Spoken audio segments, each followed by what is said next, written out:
Hi, we're Matt's on Fire. Today we'll share some everyday tricks we use to save more without feeling like we're missing out. Instead, we're relishing the journey. Be one with the Force. Ignite that like button and subscribe to our channel. We've managed to use a few Jedi Mind tricks that make saving money feel pretty natural. You don't need to see his identification. And luckily, we don't need to be nearly as smooth as Obi-Wan Kenobi. The point here is to highlight the incidental benefits, all the while working toward your long-term financial goals. So let's dig into the list.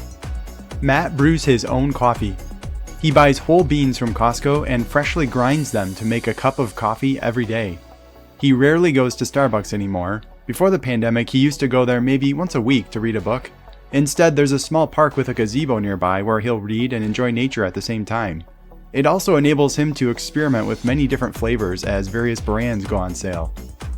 We shop at Daily Deals, Aldi, and Costco. Daily Deals sells name brand products at deeply discounted prices up to 30 to 50% off. They feature closeouts from the grocery industry. This happens when there is an overproduction, packaging changes, seasonal items, warehouse damage, or short date codes. Aldi and Costco have considerably cheaper groceries compared to other stores.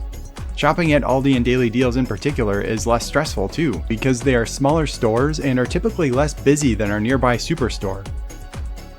We travel hack.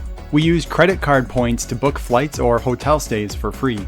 We accumulate points by getting huge sign-up bonuses when you meet a minimum spend for a card. One of the best travel hacks we do is the Southwest Companion Pass. It's a perk offered by Southwest Airlines where you basically buy one ticket and get the other ticket for your companion free. Over the past few years, we've traveled many places, as you can see from this list, and all of this was funded by travel hacking. We cook our own food. It's fun to experiment with new flavor combinations, and Matt has a passion for baking. We probably go out to eat once a week, and because of that, it feels special when we do. We drive the same reliable car for a long time. Matt drove a 2007 Toyota Corolla for 10 years. The other Matt still drives a 2008 Toyota Prius. We get our thrills from other things in life, like hiking among the sand dunes near our apartment. We shop around for auto insurance periodically. We were able to reduce our auto insurance premium by about $1,000 by switching to Amica. We pay about $1,050 per year to insure 2 cars. This also keeps us fresh on what insurance will cover if an emergency were to happen. We sometimes shop at thrift stores. Merchandise from so many stores in one place, and usually pretty easy to find treasures on the shelves.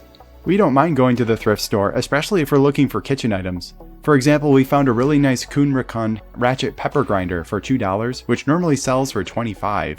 Matt also found some great bakeware, for example a tube pan for $2.49 to help with some recent experiments with chiffon cakes. We have a short commute. Our commutes are relatively short, so we spend about $50 per month on gas. Neither of us likes driving particularly, so this is also a big convenience. Are you catching on to the Jedi Mind tricks? We negotiate our internet bill. Every time our introductory internet offer ends, we negotiate to maintain the same rate. We pay about $30 per month for the internet.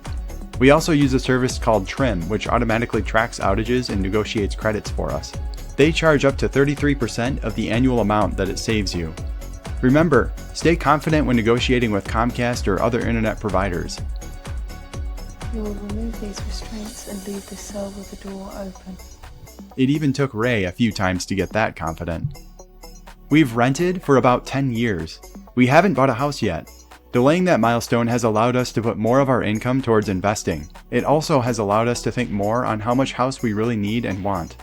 More of the financial impacts of buying a house became apparent because we waited, rather than buying on impulse. Besides, we really enjoy the worry-free lifestyle where most all maintenance is handled by our landlord. We don't upgrade our phones every year. As much as we like new gadgets, we don't upgrade our phones or computers every year. For our phones, we probably switch them once every 3 years, and computers once they're too slow or if they break. Matt bought his first laptop in 2010 and replaced it in 2018. And as a bonus, we don't have to go through the stress of setting up and customizing a new device as often. We hope you'll use these Jedi Mind tricks to help you save more, feel great about achieving your financial goals, all the while enjoying the journey. See you next week on Matt's on Fire.